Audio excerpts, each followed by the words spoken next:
Okay, welcome to the August 14th edition of Update on the Ukraine War. And we're going to start right now. My name is Jim Dingman. I have on the phone with me Aaron Race, Mark Whittam, Fred Blair from Los Angeles. Daryl McPherson is joining us.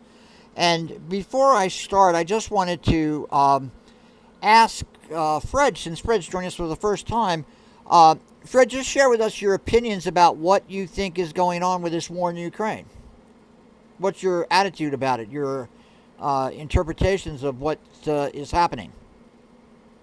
Okay, well, can you can hear me, right? We, Okay, I'm not we being certainly can, Fred. Don't worry about it. okay. Well, I mean, I find this a very, very strange time because uh, one of the purposes that Pacifica served was to bring alternative voices uh, into dialogue on what was happening in the world, especially around wars.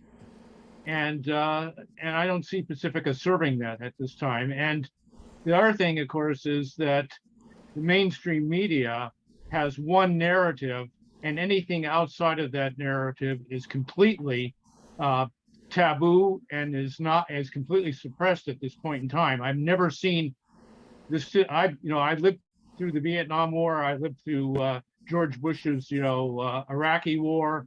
I've never seen a time like this uh, in which the public discussion around war and peace is so one-sided and so dogmatic and propagandistic. Uh, and I'm disturbed by Pacifica not, you know, filling that void. Frankly, uh, frankly, I come from the side of people like that. Uh, uh, what's the I think there's a program on WBAI called um, what is it? Uh, Ray McGovern and the Oh yeah, people, right, right. The covert action the covert report. action people. I come Right. from I I I find that very, very useful, and I find my politics expressed a lot by by the what they put on their websites. And if I think they have a 1 hour a week program on WBI. So I find it distressing that those viewpoints are not being uh, more widely distributed in this country.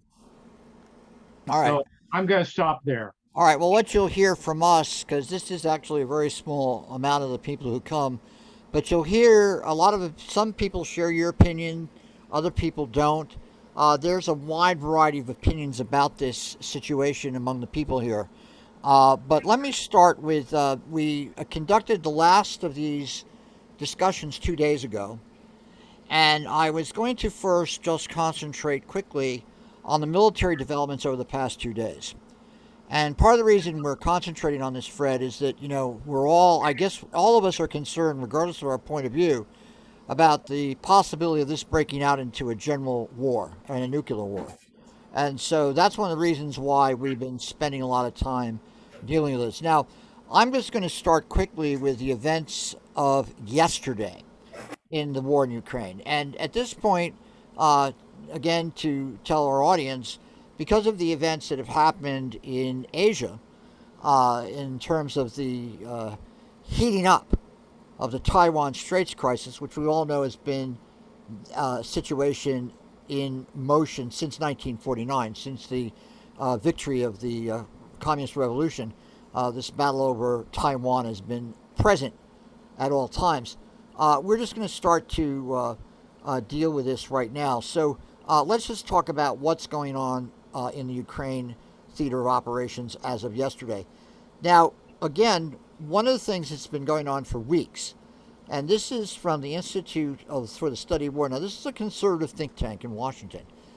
Some of the information is quite reliable to an extent because what we're trying to do here is look at pro Russian, pro Ukrainian sources. We're going to play in a minute a pro Russian summary of the fighting for today.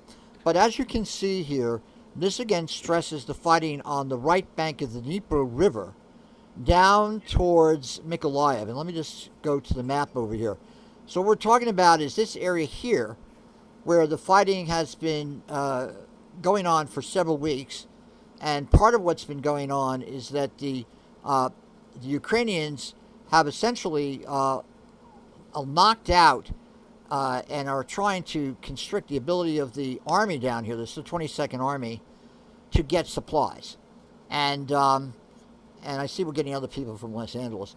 And so there's operations over here. This is from yesterday, from the 13th of this month. Now, let me go back here.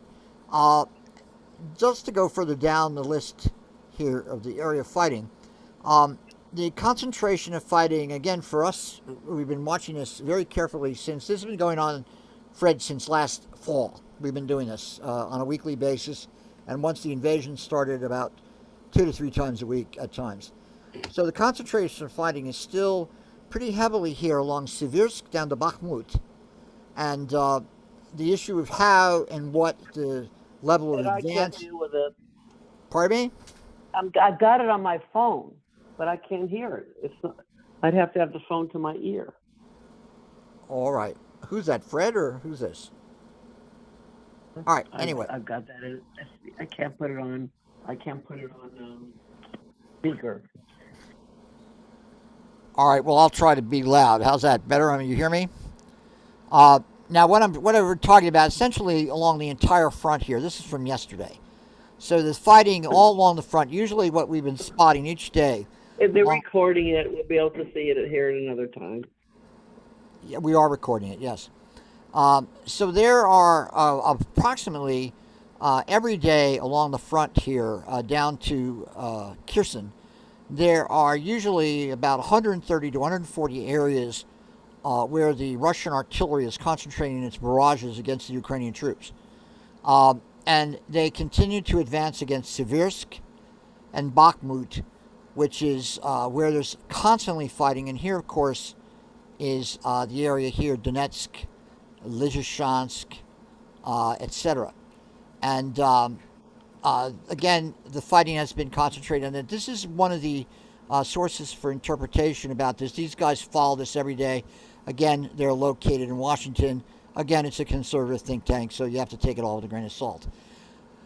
Over here, in the area of Kherson and up to this point here, across the Dnieper River, there's a large concentration of Russian forces.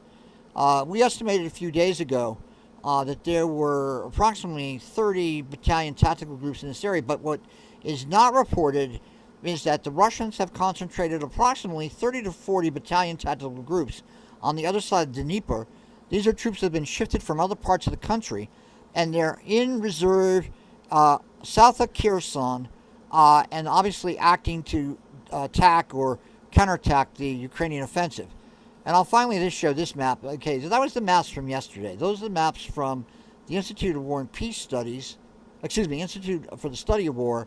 And as I say, that's a what's this? Someone's playing music? Ay, ay, ay. What the fuck?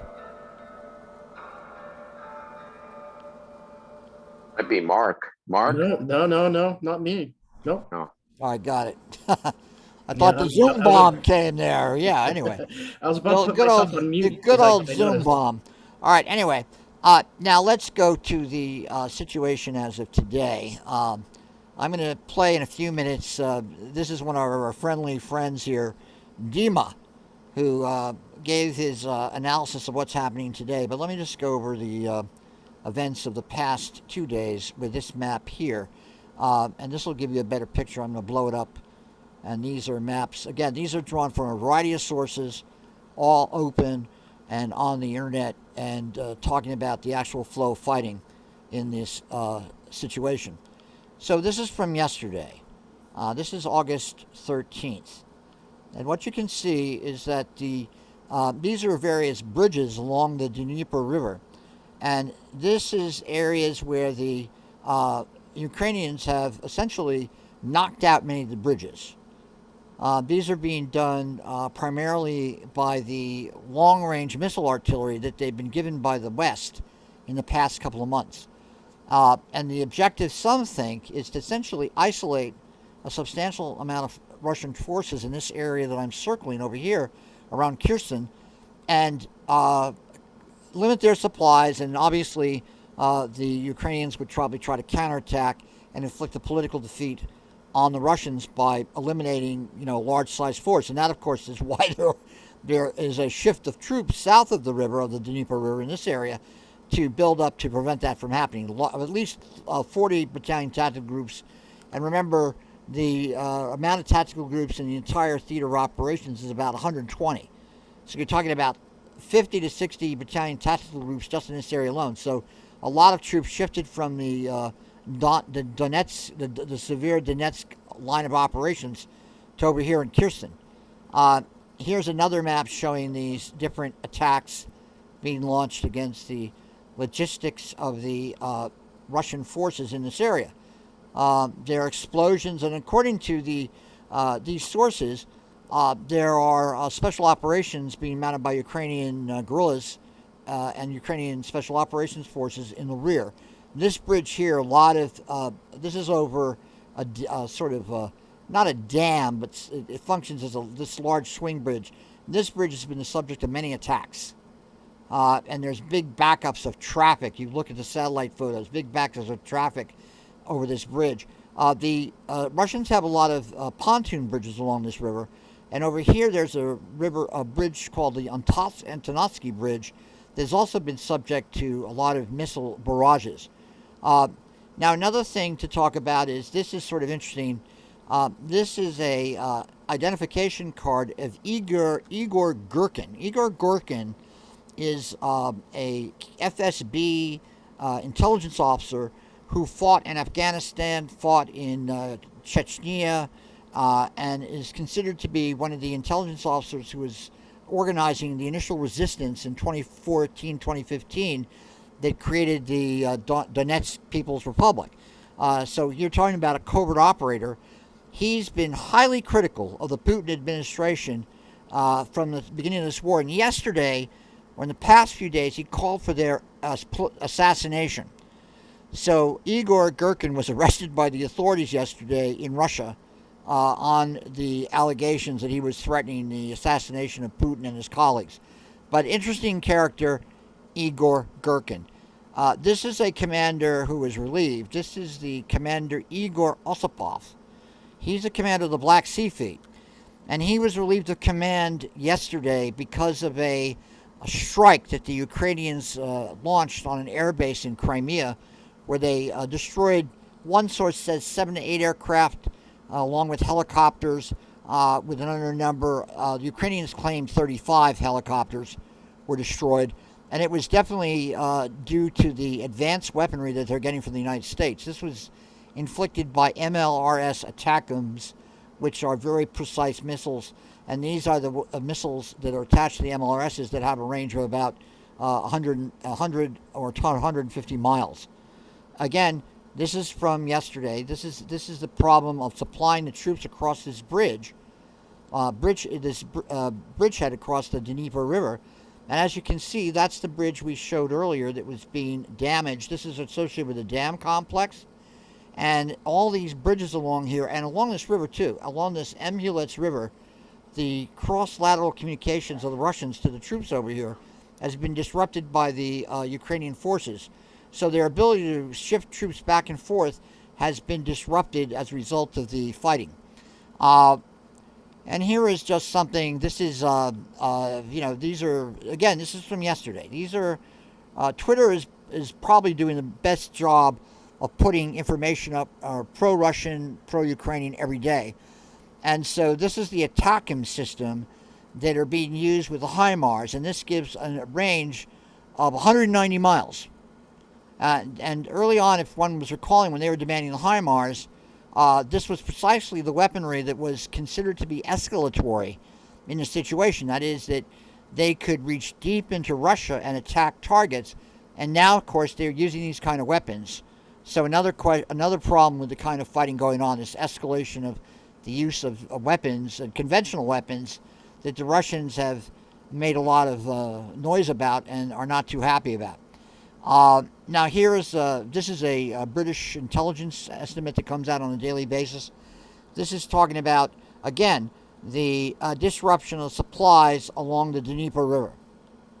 And whether the Ukrainians are marshaling troops to destroy that pocket, unclear. I cannot see something like that occurring that Putin would tolerate politically. Now, here is the situation in the Donbass as of today. This is the North Donbass front. This is Seversk. This is right here is Lysychansk and Severodonetsk. Okay, so this is where the attack has been stalled for the past couple of weeks. And we've been covering this. As you can see, there is further advance by the Russians to cut off the route further south of Bakhmut. And these are various operations that the Russians have been mounting that, again, we've been seeing for the past few weeks to the east of Bakhmut. And over here is Soledar. And as you can see, they're trying to sever the lines of communication north-south of Seversk. And that fighting is going on as of today. Now, this is what led to this admiral being replaced. This is the Saki airfield attack. This is actually a raid by the HIMARS, most likely American ATACMS, MGM-140 tactical missile system. So they hit all these different targets in this airfield, and this, of course, got a political response from the Kremlin. They made a point about, this is sort of an escalatory thing. The Americans are actually acting directly in the fighting because of incidents like this. But this shows you the different targets that were hit. These are the in white, you see the aircraft revetments, and here are all sorts of damaged aircraft. Combat aircraft as opposed to helicopters. And these missiles fire off at a speed of Mach 3.5. Now let's talk in detail about the fighting as of today, where we're at. Now, again, this is not much different than what we've seen for the past couple of days. This is the area fighting around Kharkiv, and I'm going to blow this map up so people can see it, so there's no ambiguity about it. These are, again, estimates. These are pro-Ukrainian sources. Take it all with a grain of salt. And we've been watching these maps for weeks. It looks like they sometimes don't even redo them. But what you see here is the fighting of this area is here, the area controlled by the Russians in this part of the Ukraine north of Kharkiv. And as you can see, and they're within artillery range, as we were pointing out all the time, of the northern suburbs of Kharkiv. But this is more or less the same situation we've seen for the past few days and weeks. More or less the Russians are contained in this fighting north of Kharkiv. This is the front going along the lines here. And we're not really seeing much change in that. Frank is coming on. Again, not much difference going down to where the Russians concentrated initial attacks, which is over here around Izium. This is when if one recalls, when they talked about shifting their troops to the Donbass, this was the first area they really concentrated in and had a large amount of force in, attempting to completely envelop the troops that I'm going to show you in a minute. This is the Izium right here. And here are the concentrations of Ukrainian troops all the way down to, here's Slovyansk and Kramatorsk. For those of you who remember, Kramatorsk was subject to a missile attack, I guess 2 months ago. Time does fly, when there were a bunch of civilians being evacuated. And so these are areas highly contested over, fought over. And what the Russians intended to do when they first concentrated their troops in Izium was they wanted to envelop this entire force over here, which, as you may recall, at that point was fighting over in Severodonetsk and Lysychansk. These areas were under Russian control. The Russians, of course, took Severodonetsk and Lysychansk. They did it in part based on a breakthrough here at Popasna, and then they expanded that breakthrough and essentially forced the Ukrainians to retreat and extricate their forces to this new defensive line at Seversk, Solidar, Bakhmut. So here is the fighting as of today along this front. Now, I'm going to play in a minute this Russian interpretation events, which is very different than what you're going to see here. But you can see and these are military symbols. This is designating a regiment of troops. This is a mechanized infantry brigade, infantry brigades. These are territorial battalions. So these are the kind of troops that were initially considered sort of home guards, and then they were thrown into the fighting, into direct combat. And along here you'll see lines of, this does not necessarily give you a full sense of the Russian order of battle. Here is the fighting around Bakhmut, which I showed a little better, in more detail. So this is again the fighting going on today. Russian sources claim that they're a little further in to take the northern, sever the northern north-south route here that goes up to Seversk.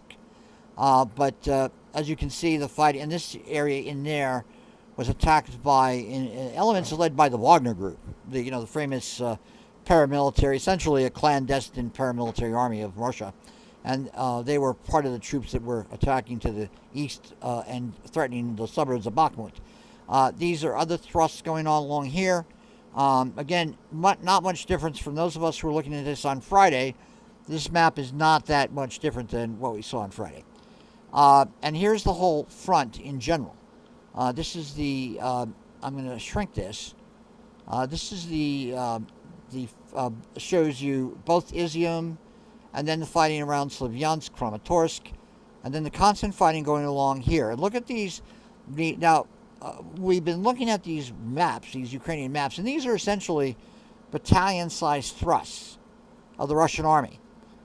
So you look at the level of attacks going along here, and remember, in this particular sector, the Russians have an artillery superiority of about 4 to 5 to 1 in terms of artillery in this area here. So they are, can relentlessly shell and move forward, although the HIMARS attacks in their rear have disrupted their supply lines pretty severely. Now here's the fighting going down from Donetsk. Again, all along here, here's Donetsk. For those of you interested, that prisoner of war camp that supposedly the Ukrainians bombed, the Russians may have bombed, that's down in this area here, south of the city of Donetsk itself. And the concentration of forces is less intense in this area. Although this is going over off the map here. The next map will show you the area over to where all the attention is based on this nuclear reactor over here at Zaporizhzhia. This one where we're having these problems where it's being actually bombarded, and I believe some storage storage facilities have been disrupted. But here's the defensive line going over to Zaporizhzhia. Now again, this is the situation here in greater detail. This shows you once again this concentration of forces over the Dnieper. That's that bridge we showed earlier at Nova Kakova. And again, these lines here along the Ilhumets River, many of these pontoon bridges have been knocked out by the Ukrainians. So this force over across the bridge here, across the Dnieper here, is threatened with loss of supplies. Again, I doubt it personally that the Ukrainians are going to be able to muster a large enough force to destroy them. Here is the fighting around these Kherson bridges in more detail. So you can see where it's going on around here in this area, all around here, around Kherson. And here is interesting from a pro-Russian source as the amount of supplies that we've given them so far, as of today. So, the Americans have sent various drones. The Switchblade drones are essentially kamikaze drones that you hear mixed reports about from the Ukrainians. Phoenix Ghost unmanned systems. These are various kind of UAVs that we've looked at, that pretty large amount, 121. And then we supplied them through former East Bloc armies that we're allied with, Poland, etc., 20 Mi-17 helicopters, Russian types helicopters, and here you have these. These are, and again, this is from us, not from the others. Their numbers are far higher. 188. These are these 777 155 millimeter howitzers that we supplied. Some of them have been destroyed. Stingers, javelins. Again, they got a lot of javelins from all over NATO. Small arms, these HIMARS systems, and all sorts of other equipment, including unmanned coastal vessels, claymores, 7,000 small arms, etc. And then these are the other kind of equipment that have been given, various tactical vehicles. I guess out of old National Guard units, they sent M113 APCs, a Vietnam kind of armored personnel carrier. And now let's talk about the grain coverage. This is sort of interesting. This is the Razoni. This is the first ship that left the Ukraine in this agreement that was reached. And so here you see this. This is the Razoni, the grain carrier Razoni. The Lebanese decided not to purchase the grain. So the grain is now going to Syria, another state that depends very much on Russian and, before the war, Ukrainian food exports.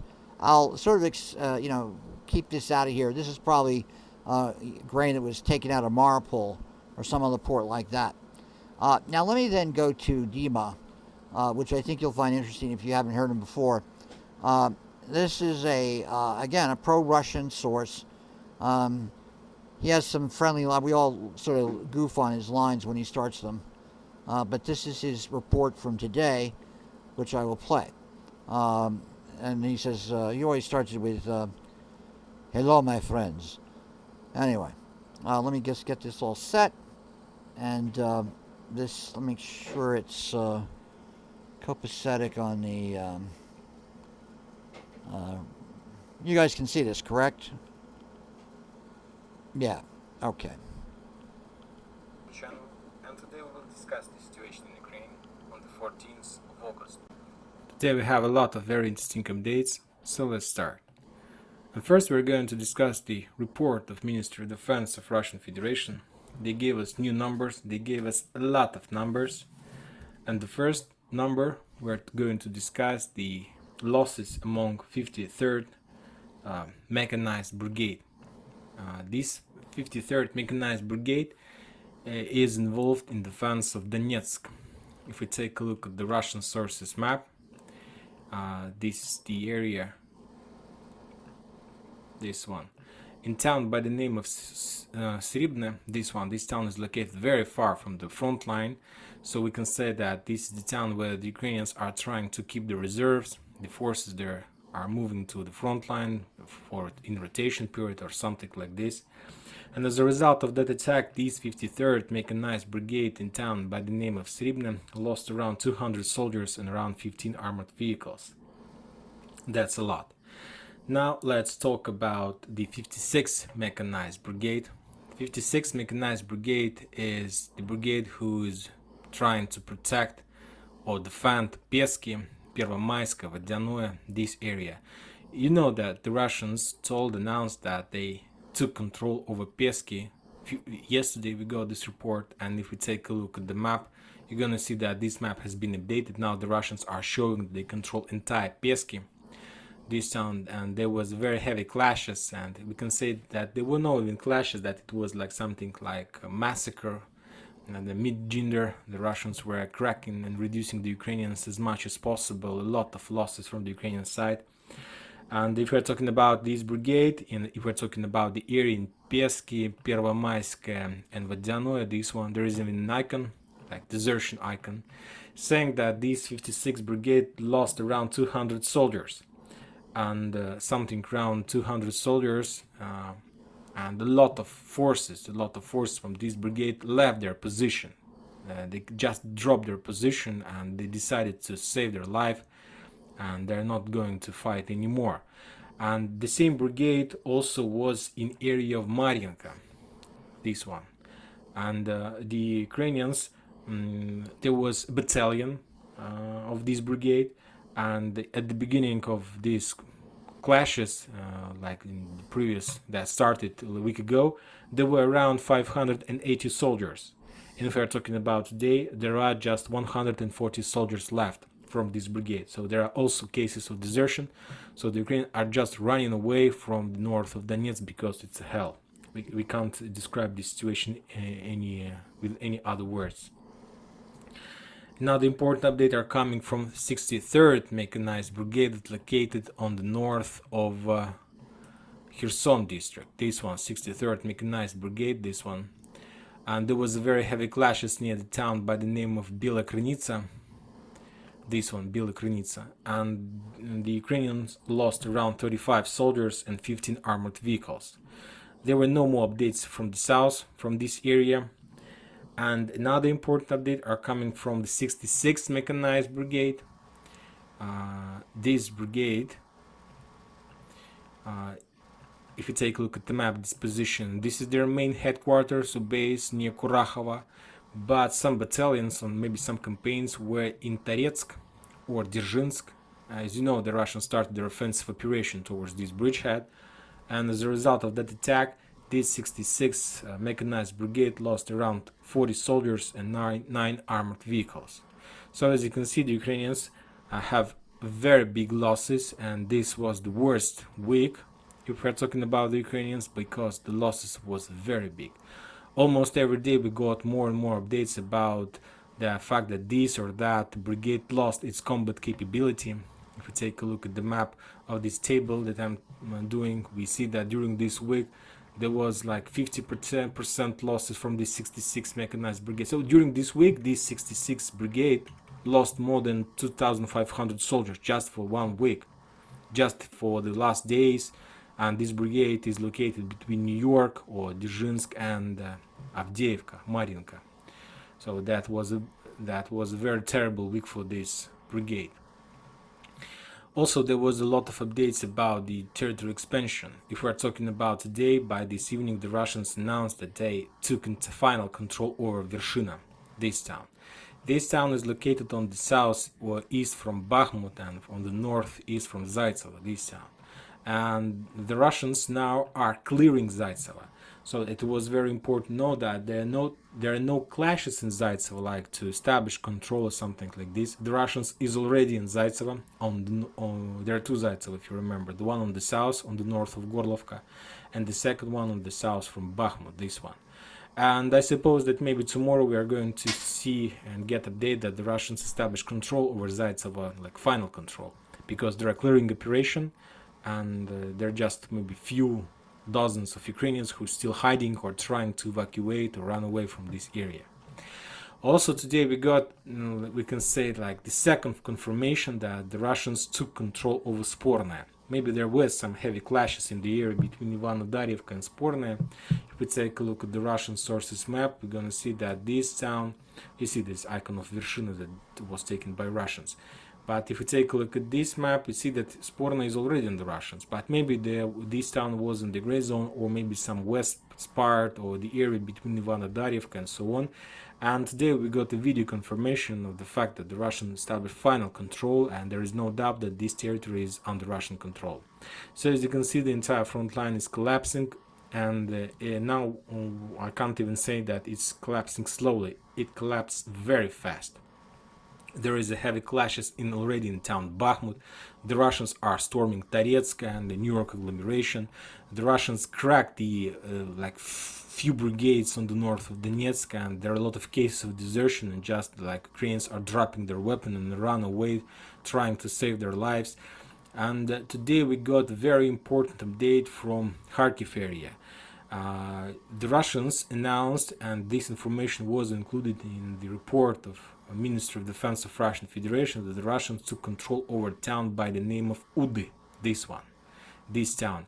If you take a look at this map, this town is still in the gray zone, but because of the fact that this information was included in the report, I suppose that tomorrow we're going to see that this entire area is now under Russian control, and this map will be updated. If you take a look at the West Sources map, you're gonna see that this town is located in this gray cloud. In the beginning of this special operation, the Russians, this gray cloud means that once this territory was already under Russian control. So as after 24th of February, the Russians pushed all along the border, and all this territory was on the Russian. But later, the Ukrainians started their counter-offensive operation, and they managed to return a lot of territory.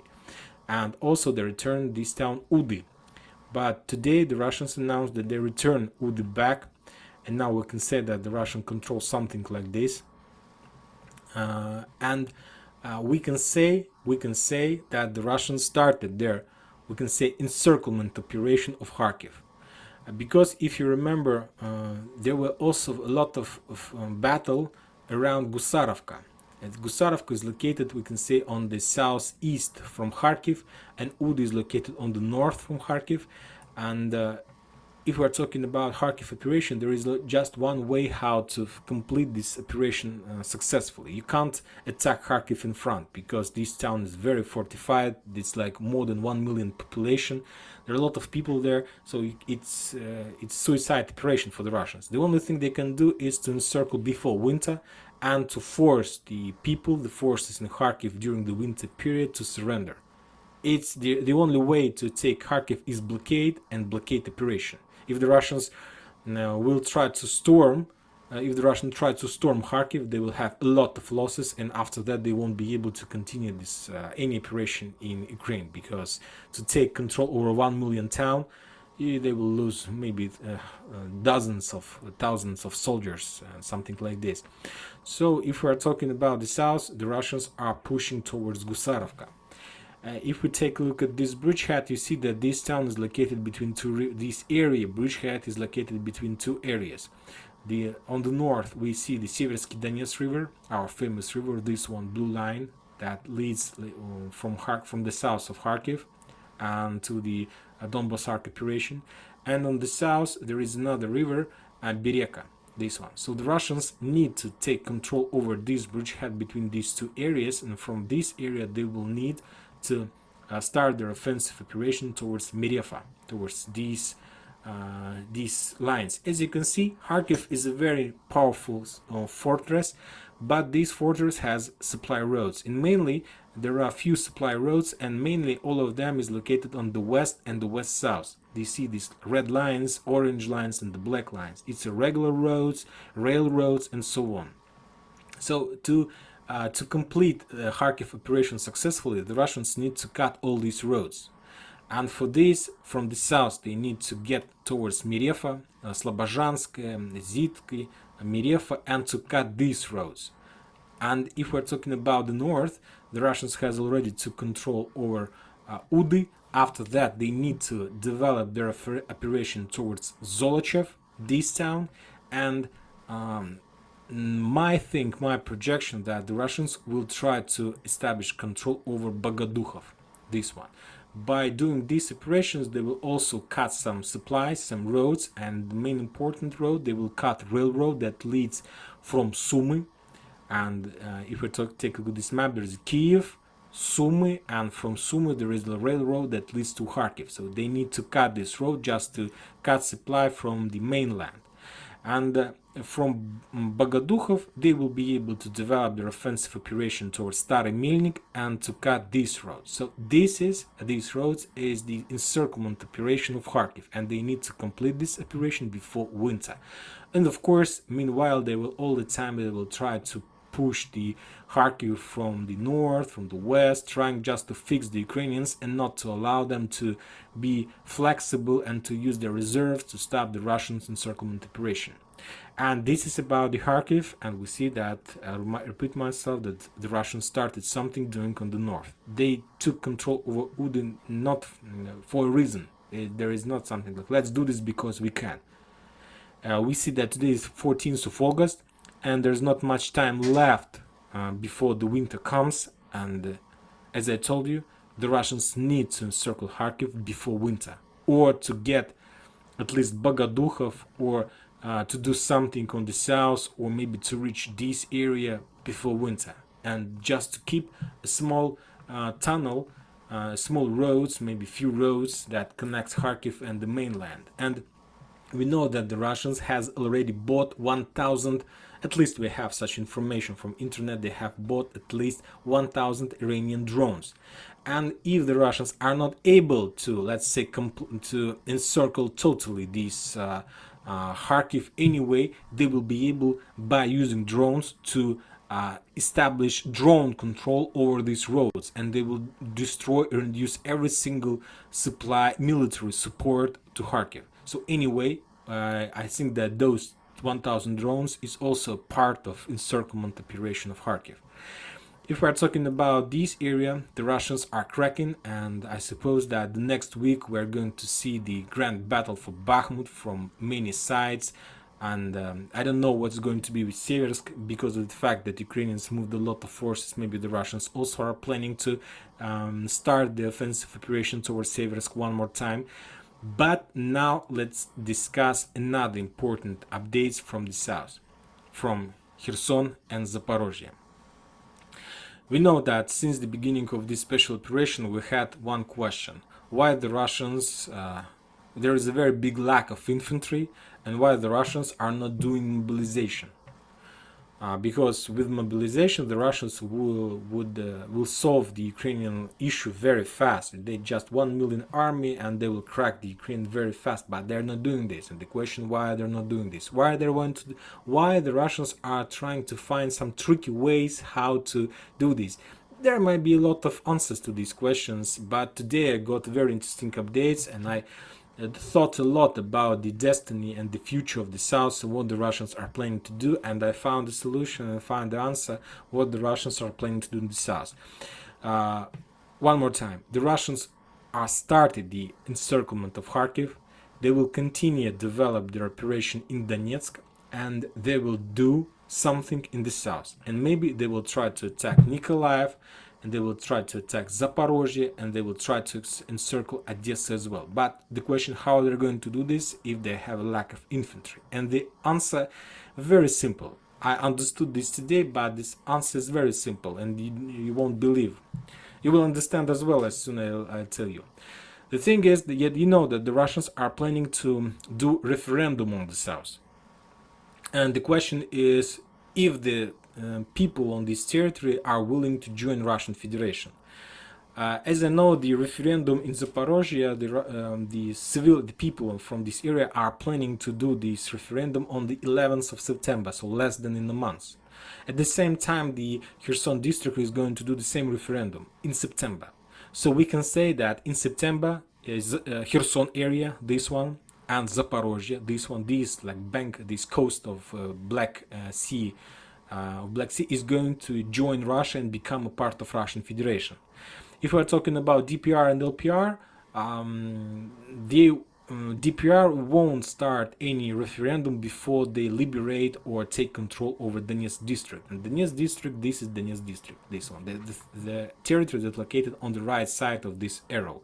And we understand that the Russians are still fighting somewhere in Bakhmut, then they need to crack Slaviansk, Kramatorsk, this defense line, then they need to take this defense line. So I suppose that not earlier than the end of September the Russians will be able to take control over this territory, and only after that DPR is going to do, if they're going to do their referendum to join Russian Federation. The same situation LPR, they have already let's say returned the entire their region, but we got information from their authority that they will start their referendum at the same time with DPR. So it will be, so you need first to return this, to take control over this territory, and then you need somewhere a month or maybe two for some kind of preparation, like some kind of small things to do, and after that, so maybe not earlier than November, the Russians will do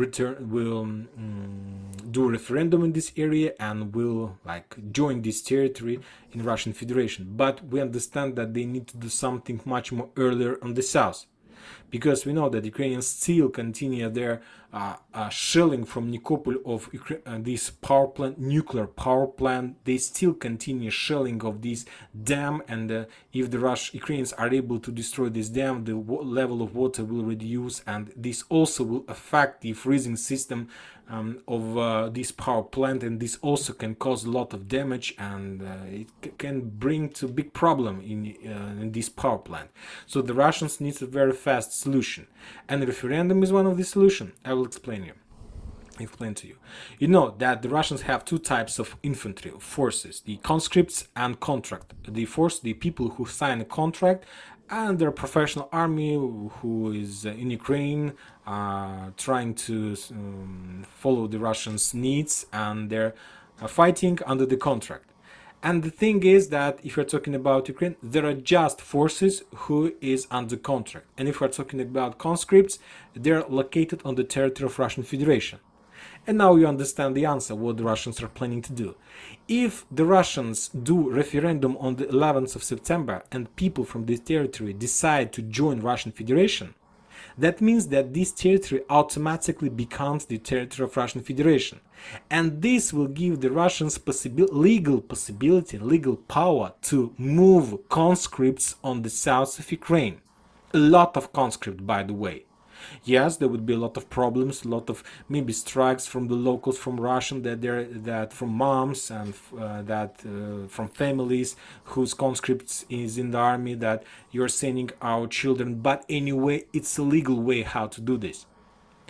And the Russians won't send conscript in offensive operation. This conscript, the main idea of them will be just to protect this area, to fight with the resistance, to fight with the commandos and scouts, to control this territory, to control the border, let's say, to control the front line. Meanwhile, the Russians, the forces who is under contract, will continue their offensive operation, because we know that there are around 30 BTGs in Kherson, around 15 BTGs in Zaporozhye, but the Russians need to stretch these forces all around the south to control, to fight with resistance, to stay on checkpoints. So, a lot of work to do, but the Russians need them to start offensive operation. They need to release them from these duties. They need to be on the front line, on the edge, and trying to crack the Ukrainians. But who will control the territory in this case? And this is the solution for the Russians: to do a referendum and then to move conscripts. And they are able to send a lot of conscripts. Furthermore, I understand the Russians, of course, there would be a lot of cases when the conscripts will be involved into offensive operation. And maybe this is the way how the Russians want to prepare their society, that the conscript is going to fight on the front line, and not just like to control the territory or be on the safe side, but they also will be involved into offensive operation, and the young guys maybe will start their own war in Ukraine. So this is the solution, and this is exactly what the Russians are planning to do with Ukraine. So I suppose that after this referendum we are going to see totally another war with totally other numbers of involved forces in this conflict. And of course I understand that it will reduce the chances of Ukraine to survive and to keep their Ukraine like totally. And that's it for today. Military summary. All right, so that was today's military summary. That occurs every day. And one thing I was not clear of that he sort of went into was the encirclement of Kharkiv. I've seen in the Western press reports discussion of that. And again, we're trying to understand this. The Russian sources, the pro-Russian sources, the pro-Ukrainian sources, you have to take everything with a grain of salt and make up your own mind. But since we have new people here, Fred, I was just wondering if you could share with us your reaction to some of the things we're talking about. Fred Blair. Yeah. This is not my forte, and I didn't know what this meeting was going to go over, so this is sort of new to me. Oh, okay. Don't worry about it. All right. I want to beg off. You what? I want to beg off on this. I don't want. There's nothing important that I have to say. Oh, okay. Well, don't worry. It's just we're gonna broaden it out in a minute. Let me also just go over some of the news today from the Ukraine. This is from The Guardian. This is what they were talking about in their columns today. It's not particularly long, but this is some of the reportage that was going on. As you can see, the different, the Estonian Prime Minister, this is interesting. The lack of comprehensive Schengen zone travel restrictions for Russians puts an unfair burden on countries neighboring Russia. So that's sort of interesting because if the Schengen, as you know, the Schengen that allows anybody in the EU to travel without passports within the EU. So the Estonians are complaining about that. The Ukrainian health minister is accusing Russian authorities of committing a crime against humanity. Russian forces have taken full control of Pisky, a village on the outskirts in Ukraine's Donetsk region. Mikhail Podolyak has said on Saturday that the war could only end with a return to the Crimean Peninsula. Again, Russian missiles hitting Kharkiv. Now, this is back and forth, the escalation of the new Cold War between the United States and Russia. Questions of different people, British, Swedish, and Croatian nationals being charged by illegitimate authorities in eastern Russia. These are the individuals who were captured in combat at Mariupol. So this is the politics of, these guys who were the Foreign Legion, if you will, of the Ukrainian military, but particularly guys who were in the Azov and also the Marine battalion that was captured there. Now they're talking more about different road bridges. We've just been talking about that pocket down near Kherson. And then here, Ukraine says it will target Russian soldiers who shoot at the Russian-occupied Zaporizhzhia nuclear plant or use it as a base to shoot from. Again, dangerous because of the problems of nuclear. Some plant could, some storage facilities could blow up, etc. Let me just finish this, Daryl, for a second. Hungary says Russia has started delivering additional gas to the country. So again, we see how Erdogan has crafted out his different foreign policy with Gazprom. Here's the British intelligence update for today. Russia's priority has likely been to reorientate units to reinforce southern Ukraine, but they, of course, are continuing assaults to the north of Donetsk city. And what's interesting about Dima today was his emphasis on the fact that, according to his interpretation, the Russians are attempting to encircle Ukraine, to Kharkiv, and then the whole question of the use of conscripts. We should add that what's not mentioned by Dima is the mobilization of those 85 battalions in the Oblast that have occurred in the past couple of months. It's sort of a people's militia, if you will, less well trained, given about 2 to 3 weeks of training, and are now being organized, I think, south of Moscow, a separate army or armies of those troops that are being organized for offensive operations. We haven't seen, I don't know if I've seen evidence of them in combat yet. Here's another incident of food. This is the discussion about this charter vessel that left for Ukraine for Africa. So more ships leaving the Black Sea, Odessa, and other ports with grain. About 450,000 tons of agricultural products have left so far. And here's this question that was referred to earlier with Estonia. All these countries are blocking Schengen visas for Russian citizens. And here's this sort of interesting. The U.S. has expressed concern to India that it's used earlier this year to break economic sanctions imposed on Russia during a high seas transfer of fuel. Again, the mixture of policies by India. India, of course, has increased the amount of exports it's buying from Russia while it's in the middle of training in the Indian Ocean with the U.S. Navy. And here is a discussion of Luhansk, basically digging out of these poor unfortunates who were killed. And then look at this, Aramco unveiling record profits of $48.4 billion in the second quarter of 2022, with their profits surging. And Pope Francis said on Sunday that the war in Ukraine has diverted attention from the problem of world hunger and called for urgent food aid to prevent looming famine in the world.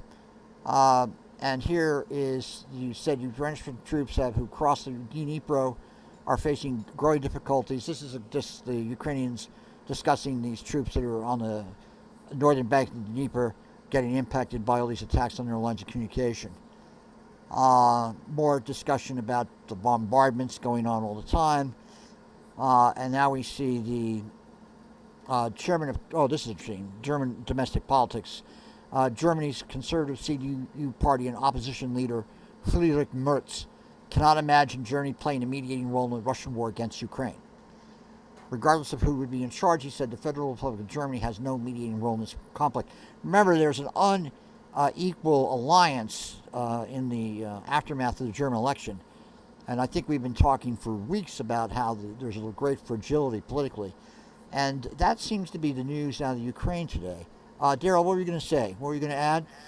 I wasn't going to add. I would like you to explain why you would need to have a referendum before you move those troops around.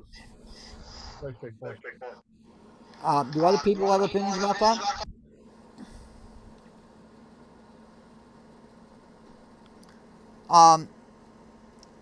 Yeah, Ted, you wanted to add to that? No, just I'm not sure I can answer it legally, but essentially the Russians aren't allowed to use those conscripts outside of the Russian Federation.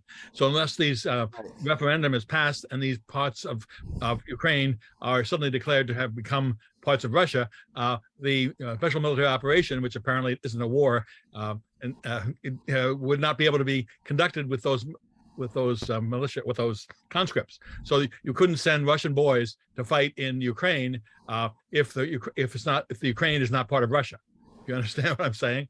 So it's not a war. So they're not crossing the border, just going home, going back to one of our parts. The problem is, of course, the people may not want to become part of Russia, and certainly, and if they're running, whoever is running the referendum can determine who gets to vote in the referendum and how the votes are counted and all the other issues that relate to occupied forces trying to legitimize their own actions. So I think Dima's argument makes sense, Daryl, because it does, Ted's right about that. The conscripts theoretically cannot. That's why they use the term special military operation. So the conscripts, as we know now, some of the conscripts, of course, have fought in the initial operations in February. But they've been careful to, ever since then, because of the politics of the amount of casualties they're suffering, to try to limit the conscripts' casualty rates as much as possible. That is, the whole idea of the BTG, Battalion Tactical Group, is to be formed with contract troops, so that they essentially can be less politically vulnerable if they have high casualties because they're not conscripts. So that makes sense. That Dima made an interesting point that what they want to do is they want to integrate these parts of Ukraine that they've captured back into Russia, and then allow the conscripts to be deployed there without the legal restrictions that currently exist. That makes sense. Mark, you want to say something? Yeah, I was going to ask more of a question regarding the Kherson area on the west side of the river there. It struck me really bizarre that the Ukrainians were almost announcing that offensive, whether it's the government and other people, which is the last thing you do. And it seems to me that they're goading the Russians into that area to either take them away from another region where they would be attacking, or to create a target-rich environment for HIMARS, or something else. I'm just puzzled by that whole situation there. Well, that's a good point, but obviously, given the fact that they've suffered so heavily in the Donbass area, it makes sense to take advantage of what they feel is a weak situation in the Russian lines to force the Russians to commit more troops. But what we did see, let me bring that map up again, because I think I was able to show that pretty clearly with the latest. Because it seems like that I think you're right. Everybody else is agreeing that the Russians have put too many BTGs for the Ukrainians to kick them out. And as well as the Ukrainians have been fighting on the defensive, they have next to no experience fighting an offensive campaign. Right, right. Yeah, I think we've been talking about that for the past couple of weeks. Yeah. Let me just show you quickly. This is the, let me go up to the front here. Yeah, here it is. So I'm going to blow this up. Let's play it. All right, so what you're seeing here is the deployment of Russian troops. And again, take it with a grain of salt. As I always say, like, who the hell knows how accurate this stuff is? This is from Ukrainian sources. But what you can see is the amount of troops as of earlier this week they had across the Dnieper River. And look at what's south of the Dnieper River, all those troops that have been shifted from other fronts. So, let me just escape this. So, let me just blow this up in a different way. So, for example, here in facing Kherson is 8 battalion tactical groups. Then in the area they were talking about where this particular area right here, Nova Kakova, we were talking about that bridge over there. 5 battalion tactical groups, 6, so about 11 over in this area. But then for the south are 3 over here recovering, preparing, and then to the east of them, 10. Again, where these were, I do not know. I'd have to look in greater detail to Russian order of battle where they were shifted from the north. And here you have another 5 coming in from other parts of the area. And then look at this. East of the Dnipro, 27 preparing to deploy or in reserve. Battalion tactical groups. So, and remember, and this is the area, this is a concentration of troops around this area here, where these bridges in particular have been subject to attack by the HIMARS and disrupted. So you have a pretty large force south of the river that's able to cross over into there and reinforce. And then connect with the Transdniester if they want to. If that might be the goal. Again, they could be being developed for an offensive operation. Some were talking about they would operate in this direction here toward Kryvyi Rih, which is the birthplace of Zelensky. I guess, and then over here is Mykolaiv. Take Mykolaiv and then thrust further over there to Odessa. Who the hell knows what they're going to do? This is the deployment over. Let's see. This is around where the. This is towards Zaporozhye, which is right there. So they have less troops over here, the 6 to 7 battalion tactical groups, but with a large bunch of troops in reserve. So really, a lot of the strength of the Russian army has been either expanded because they're launching operations up in the north there to encircle Kharkiv. Plus, according to this information, they're shifting a lot of them into the rear along. This is behind the line from Zaporozhye up to Donetsk, which is over here, right there. And they have forces deployed in the line here fighting 11 to 18, 16 to 17 battalion tactical groups fighting on this front up to Donetsk with about 16 to 17 in reserve. So there's a large force mobilizing in this area. And it means that there's also, if they're encircling Kharkiv, they're supposed to have a pretty large force up there too. What was the big deal about capturing or encircling Kharkiv before winter? I did not understand the importance of that. Well, I think we have to also consider the politics of it. I mean, remember, we're always talking about the impact of the American domestic elections on this entire situation. Yeah. And to encircle a major Ukrainian city to achieve that is clearly something that the NATO and the West will do as much as they can to prevent. And to encircle it before winter means that you're going to, have a city of 1 million people encircled, cut off from supplies, which could cause a tremendous humanitarian, let alone political disaster for the West if it's allowed to, from the West point of view, allowed to be pulled off.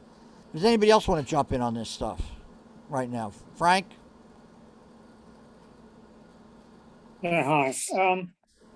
Well, it's an interesting take from the other side, I guess. You do have a situation now that is odd in that Zelensky seems to have been saying after the Saki air base strike that he's ordered essentially the commanders to go quiet on what happened there, and I think it's across the board that they've been mum's the word as far as what's going on the Ukrainian side, and there hasn't been much said, or they're not really been gloating over much either, which they normally do. So either you can take it either two ways, that in fact the Russians are being effective, and I don't mean it by what was described there, because that was almost just raw propaganda, but in the sense that their bubbles, the bubble of integrated defense, and the fact that they may have GPS jammers working effectively, they may have a far more integrated air defense than previously. They've possibly got their act together in that respect.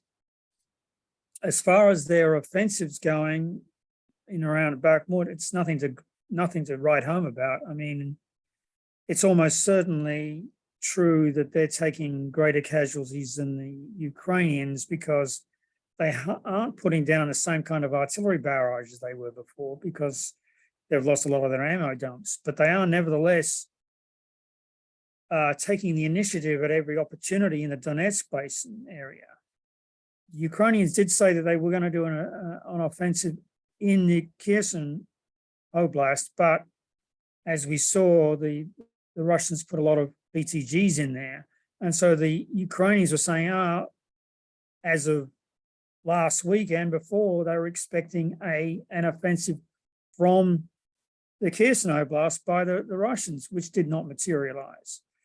And that's maybe two reasons for that. Is that they've simply gone into defensive mode because their supply lines are somewhat ruptured because of the Antonovka bridge, and the other two, also the dam bridge is also seemingly not destroyed, but they need to do something about it, and it's probably structurally too weak for heavy transport, particularly trains.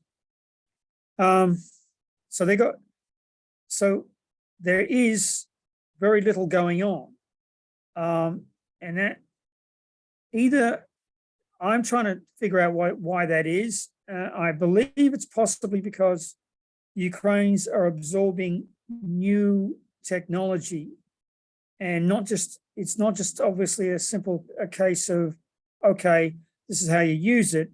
The next thing is, at the individual crew level, but rather at the tactical and then operational level. What was done at Saki is not being divulged by the Ukrainians as to precisely what it was. So they may be devising techniques with NATO equipment. They're getting harmed, for instance, anti-radiation missiles, which the AGM-88 sees. And apparently they've used them.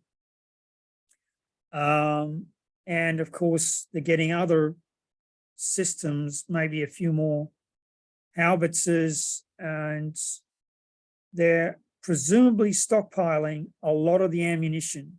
It's difficult to get towards Mykolaiv and Odessa. So that takes time, and that's always a preliminary to an advance or offensive. So I think what's happening is that, there's 10,000 troops in Britain undergoing, I don't know what kind of training. Is it just simple infantry training, or are they getting more extensive training, in particular with, how to use encryption for radio, how to not just simply call for fire, but how to employ Excalibur and, the really precision stuff? Don't know. I can't imagine it's just simple stuff. It's simple, basic infantry training. It's got to be better than that, but I might be wrong on that. So those guys have to be prepared. and that's probably got a cutoff date. So the next thing is, when is the offensive going to take place, if it takes place? Or, the Russians are obviously aware of this. So the Russians constantly taking the initiative and forcing the Ukrainians to respond. But truth be told, they may have all these wonderful Russian doll kind of pincer movements going on in hypothetically to include Kharkiv, but that's not coming to fruition. There's no breakthroughs anywhere, particularly at Bakhmut. It's like, okay, trade space for time as far as the Ukrainians are doing, and there's nothing really jeopardizing that Donetsk area. Now, they could be pushed, Ukrainians could be pushed by these so-called referendums, but then again, I don't know how big a threat that is. As you pointed out correctly, it's a question of conscripts versus contractors and the legitimizing of that. Good point. But I don't think that's pressuring Zelensky and his people all that much. Now, as far as the nuclear facility, that's a problem. And obviously Zelensky has gone balls to the wall there and said, look, if you're going to use it as a blackmail technique, not having it. Going to fire on troops in that area, or he actually was specifically about Russian officers. So that's an interesting situation. And you'll probably be talking about that. But as far as what's going on right now, it looks like there is going to be an offensive by the Ukrainians. When it's going to take place, I would have said it needed to take place in August. Now they're saying they're pushing it maybe to September. I think the longer they wait, the worse it's going to get, not because so much of what's on the battlefield, but what's going on in Germany and places like that, and the United States. The United States couldn't give a crap about what's going on either way, it seems, because of the midterms. Everybody's preoccupied with Mar-a-Lago and nothing else. But in Germany, they got a problem. They got a serious energy problem, and that is going to be questions about the SPD and lots of internal dissension there. And there may be efforts by Turkey, Germany for a mediation, and who knows. So that's my take. All right, let me just play this. This is from Channel 4 today, several hours ago. This is on the area of shelling of the nuclear plant in southern Ukraine. Battlefield, where the stakes are very high. Europe's largest nuclear power plant, once again the scene of shelling. This line of fear runs for miles, as those living nearby go in the opposite direction as fast as they can. This former plant worker spells out everyone's worst fears. It's very dangerous, he says. It could be another Chernobyl, or even worse. And the propaganda war is in full swing, with both countries blaming each other for shelling in recent days. This video from a week ago claims to show the aftermath of a Ukrainian attack. We can't independently verify the footage, but it comes from the Russian occupiers who now control Enerhodar, where the Zaporizhia plant is located. Russia seized it in March and stands accused of turning it into a base from where it hits nearby towns. Ukraine says it is targeting Russians shooting from the plant.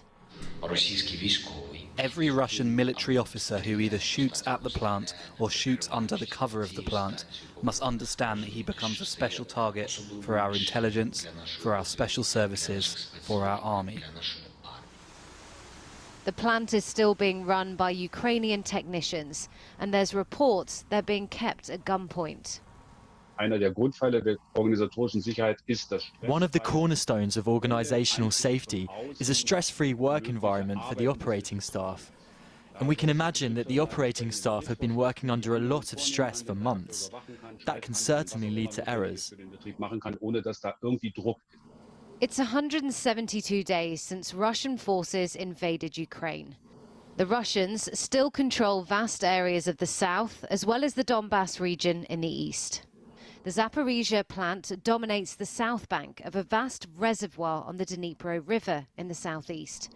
Ukrainian forces control the towns and cities on the opposite bank and have come under intense bombardment from the Russian-held side. Today, British military intelligence said Russia's priority was to strengthen its campaign in the south, while fighting continued over the weekend in the east. But it's not just military gains on a map. Inside each house on this quiet residential street in Kramatorsk is a personal tragedy. Nina's husband was fatally wounded in their front yard. His cigarette was still lit when she found him. He died quickly. When will it be finished, she says. There is no end to this. It's a question every Ukrainian is asking, but no one has the answer to. All right, so that was a piece today. Now, I'm going to play a little bit of Richard Wolff and Noam Chomsky talking today for a different point of view. Oh, Fred left, okay, whatever.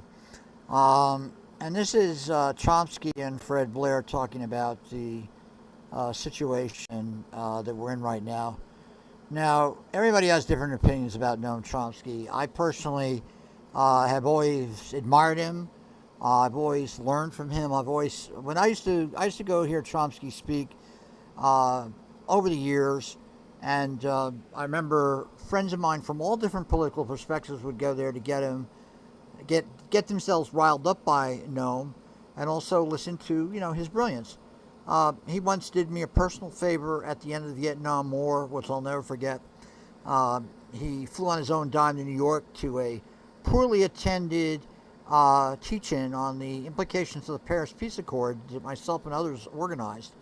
And I always respected the fact that he was an academic who lived by his principles. But anyway, this is him and Richard Wolff talking a few days ago on Richard Wolff's show, Economic Update. And you'll see this is, Wolff and Chomsky going at it.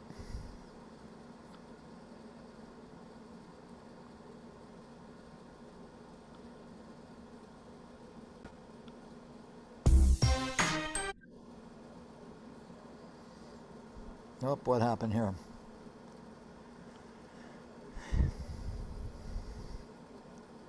Not so much for that. I thought I was going to easily have a smooth transition, but I did not. Let me try it again. It only took me 8 tries to get into your house. Yeah, weird, man. I mean, I was seeing you come in there all the time, Daryl. I was trying to figure out what the hell happened. I did the dial-up, and then I kept trying until I could get in. Yeah, it's weird sometimes with Zoom. One can never predict what's going on with Zoom. It's always strange as a method to do things. But let me just see what the fuck is going on with this damn thing. Okay.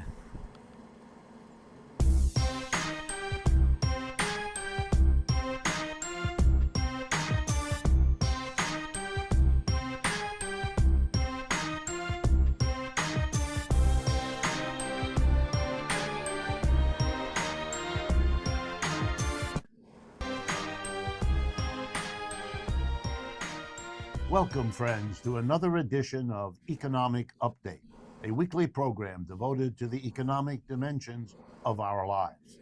I'm your host, Richard Wolff. Today's program will be talking about the strike by United States railroad workers that's being developed as we speak. We're going to talk about the Chipotle Corporation closing those restaurants where workers are organizing and fighting for unions and beginning to talk about strikes. Other issues as well. And then the second half, we'll have an interview with the one and only. All right, I think I'll go to the one and only Noam Chomsky right from the get here.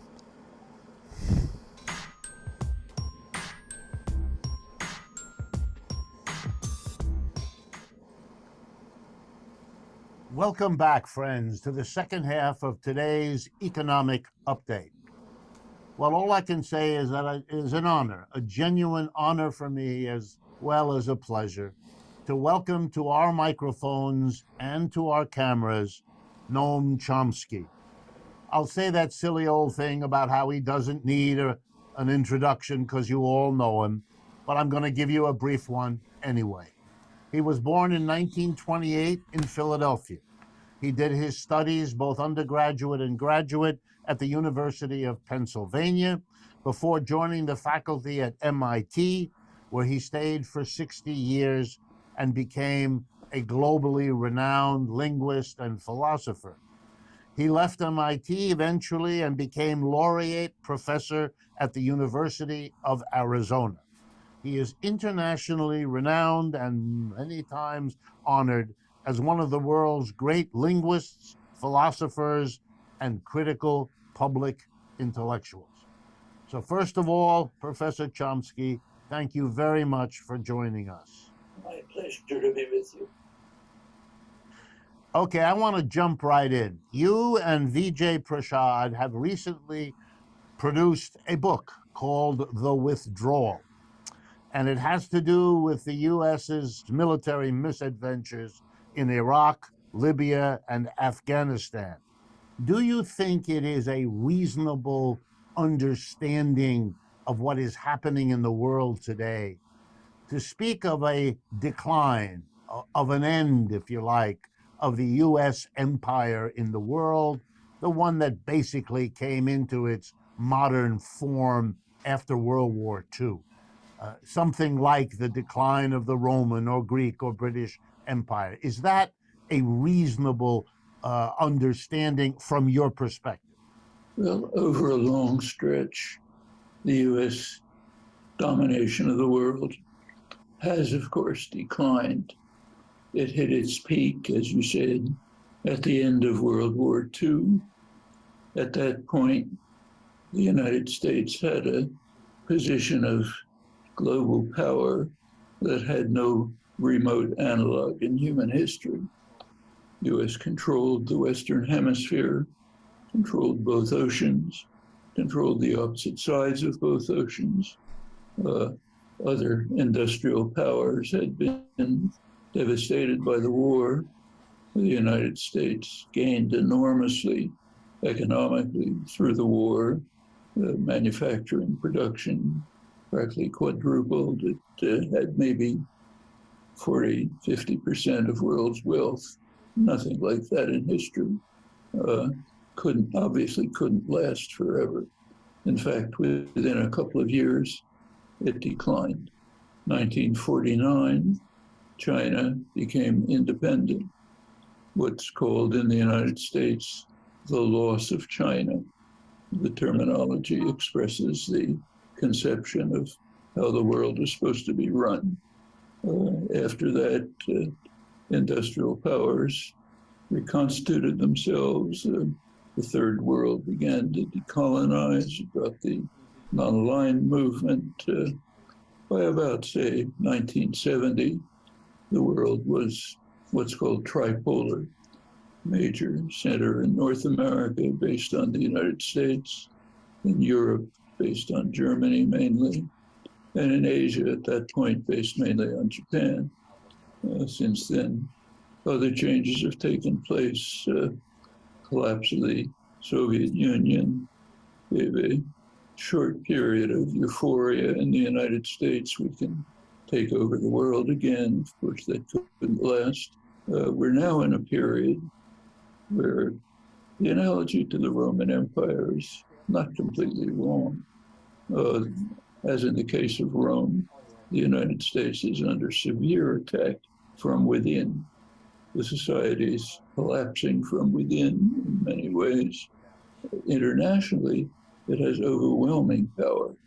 So in the military dimension, no combination of states is even close. In other what's called soft power, like trade, commercial relations, and so on, it's being overcome by China. The United States is trying to hold it back, but doesn't know how to do it. You can't overcome economic development, infrastructure building, loans, and so on with bombs. So China's constructing this enormous Eurasian system. The Belt and Road Initiative includes India, Pakistan, Russia. It's extending to Africa, where China's now the main has the major trade relations, even to Latin America. The United States backdoor. All the United States can do in response to this is use its comparative advantage in military force. So the U.S. is now constructing what's called a ring of what are called sentinel states, heavily armed, aimed at China, advanced precision weapons, South Korea, Taiwan, Japan, New Zealand, Australia. India is kind of a reluctant partner, not really participating. The idea is to try to prevent what's called Chinese aggression. What's Chinese aggression? Well, it's not off the coast of California. There are confrontations off the border of China, but the main Chinese aggression is its development. Which cannot be contained by military force. Now there's another conflict developing in Europe, Putin's invasion of Ukraine, in the short term at least, gave the United States a wonderful shot in the arm, great gift. It pushed Europe into the US pocket.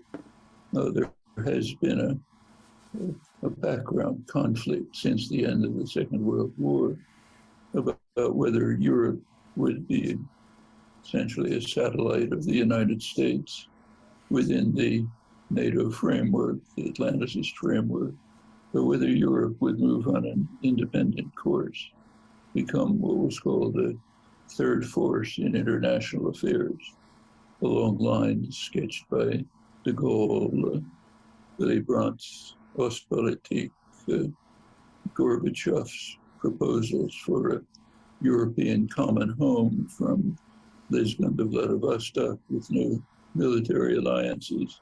That was another option.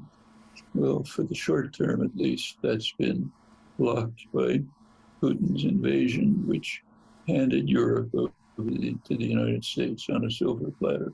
Best gift he could have given Washington's imperial pretenses. Whether this could last is very much an open question, because it's not at all clear that Europe can really survive in any great viable way if it breaks from Russia and Eurasia. Notice that Russia is the barrier between Europe and the Eurasian landmass that China is developing so extensively, bringing in the East Asian economies. The U.S. is, if you look at it in what are called geopolitical terms, the U.S. now is kind of an exaggerated case of what England was for centuries. England was an island off the coast of Europe, and its main strategies were to try to keep Europe from becoming unified. The United States is now kind of an island off the coast of Eurasia, and its goals are to keep it from becoming unified. That means incorporating. So let me ask you then what seems to me the follow-up question. If it is correct, as you argue, that the United States, in some ways, perhaps Europe also, is tearing itself apart from within in the social divisions, class divisions, all the other fighting and splitting of the society apart, and then all it has to hold on to its empire is the military, it doesn't look really good for the United States to be falling apart inside and having to rely on military in the face of the Chinese and other economic powerhouse that outgrows the United States and has been doing that for 30 years. It does look like this is an effort to stop something that has very little chance of success. Well, it's very interesting to see how in the internally dysfunctional United States, this problem is being faced. So it's commonly observed that Congress is dysfunctional, can't do anything. That's a curious way of saying that the Republican Party has simply gone off the rails. They're not a parliamentary party in any traditional sense. Their policy is very explicit. McConnell announces it, is just block everything. Make sure that the country will be harmed as much as possible, so it will be blamed on the Democrats and we can retake power. It's quite open. He says it in almost those words. So the GOP blocks everything in Congress. But they accepted one thing, a China Competition Act. The United States U.S. infrastructure is falling apart. The bridges are collapsing, the electric grid doesn't work. And there's a sharp cutback in development. There's a huge shortage of chips because they're not producing chips here. So what can we do about it? Well, one possibility would be to pass legislation to carry, as during the Second World War or the First War period, with massive government intervention to develop the economy. Can't do that. So therefore they passed a China Competition Act. We can rebuild our roads and bridges to compete with China. It's the only way it could get through. The only way the GOP would allow it to go through is a China Competition Act. Well, of course, it's symbolic of the internal destruction and disorder. We incidentally just today learned something new about it. There's a new report that came out, which people should look at, from Axios, which is usually fairly reliable. It's a description of something that kind of slipped under the radar in the last days of the Trump years. Right before Trump left office, he had a directive establishing what was called Schedule F for civil servants, a plan to essentially remove the entire civil service system, at least the leading elements of it, and to replace them by Trump loyalists. The civil service bureaucracy has traditionally been basically nonpartisan, just keeps functioning, whoever's in office. But this was an effort to change it radically, to make sure that the leading elements are Trump loyalists, and they will run what's left of the government as an organization beholden to the ultimate leader. There's a name for that. That's outright fascism, not proto-fascism. Well, when Biden came in, he rescinded the order, but the Republicans are probably coming back. And there's now debate in Congress about what to do about it. House passed a resolution calling for legislation to block it. Senate's not going to accept it. GOP won't accept that because they want it to come back in. Professor Chomsky, I wish we had much more time. All right, so that was Chomsky. So, what do people think about that?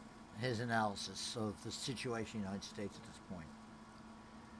Ted, what do you think? Or Mark, or Frank, or Aaron? No, at this level of generality, Chomsky is always extremely impressive because he handles the the hard down on the weeds stuff by rising above it and floating over all the other people who all they're doing is raising objections to the details. I was concerned about his post-war analysis, but I'm not sure he wasn't making a post-war analysis. He was responding to a question. I mean, his idea, he moved America's world dominance to 1949 and China's the rise of China, the so-called loss of China, and somehow he sort of didn't mention the Korean War, didn't mention the growth of the atomic powers and the Soviet Union and all those things. The Soviet Union wasn't even mentioned until the very end, until 1970s. So I was struck by that general analysis, but turning in at the last part where he's looking at America internally, that certainly does raise quite a lot of issues. That if America is dependent upon its military to hold itself together, I missed a story. Okay, I'm not sure that's in fact the nature of the American political system and the American right or the American left.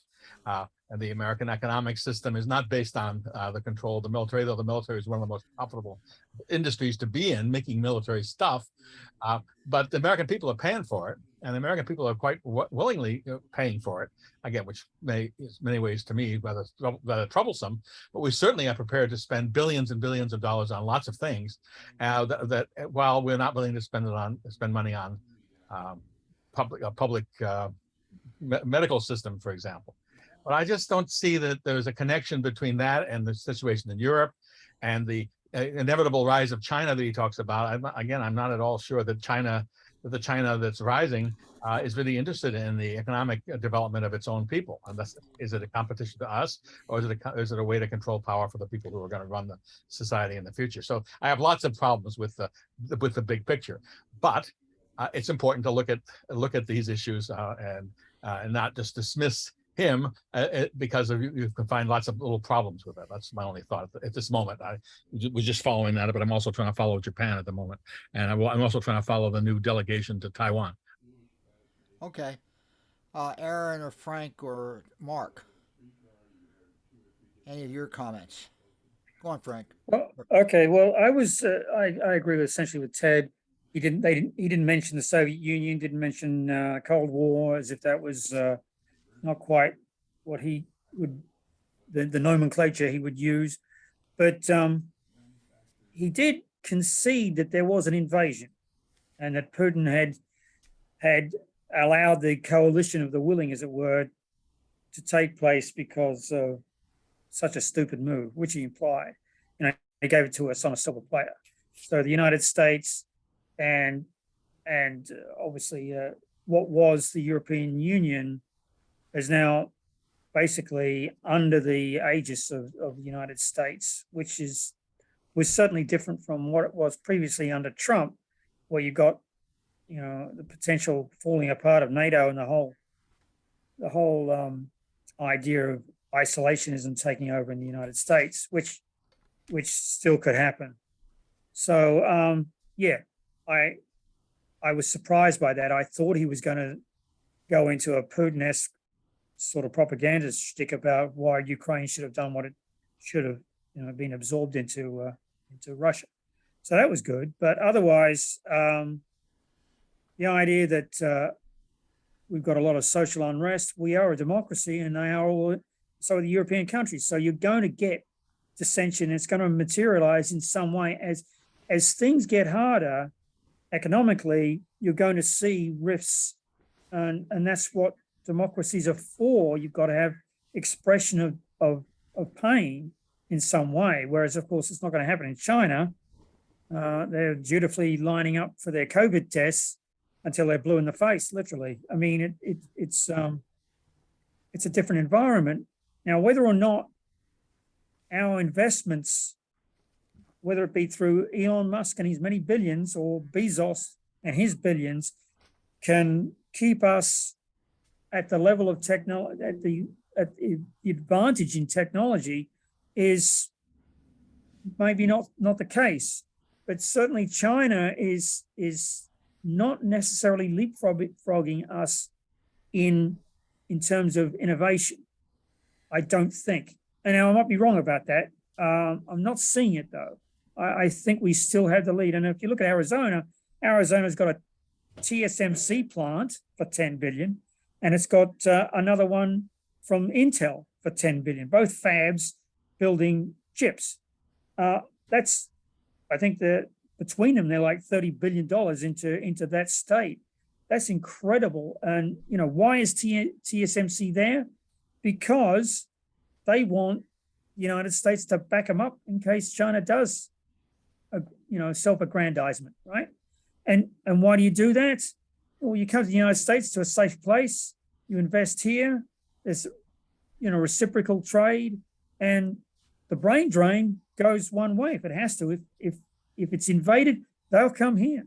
So, you know, what we're doing militarily actually benefits the United States and the rest of the world, actually. So, disagree with his idea that the American military is something that should be reviled. You know, I think it is something that is more like concrete, that actually it's worth spending money on. And by the way, it's a great non-racially motivating place, you know, to be in, actually, which is different from most other organizations in the United States. Right. Okay. Mark, let Aaron have the last word. Mark Whittam. I'll take a pass on that one. Aaron, your comments. Aaron? Well, I always find him, as I say, interesting, you know, provocative. You know, these days I'm agreeing with Henry Kissinger on China, I have to say. Someone who I generally despise and everything else, but I have to say on China I tend to agree with them. But Aaron Reyes, do you have any comments about this? Or are you there? I guess not. Well, Mark, do you have any final comments for the day? Because we're going to close. No final comments. Thanks, though. All right. Well, listen, I want to thank everybody. We had an interesting crew here today. I didn't realize we were going to get all these people from California, from Los Angeles. I hope we get them again. Thank you. And I wanted to just do it because it's going to be busy. Did I scare off people? No. No. You got to remember, when you're getting people from Pacifica, they want, you know, like somebody says to me they're interested in covert action, you know, bulletin type stuff. I mean, they're trying, you know, to hear me argue. You know, we don't have Alex here. I'm perfectly willing to have intelligent arguments about the involved. You know, as you know, I'd be open to have very critical, anti-imperialist, if you will, arguments about the United States in relation to this. I also am interested in hearing other points of view that are opposite from that. So you'll get people coming in. I guess they were sort of curious. We had all these guys coming in from Los Angeles right from the start, which was sort of surprising to me. I didn't know who the hell they were. But c'est la vie. All right, well, we'll do it later in the week. And anyway, thanks again. We had Ted Cook on, Mark Whittam on, Aaron Reyes, Frank Radford, Fred Blair, Daryl McPherson, Jim McFadden, and others talking about the situation in Ukraine. And I want to thank everybody for tonight. This is the August 14th edition of Update on the War in Ukraine. Good night. Thank Good you. night. Good night.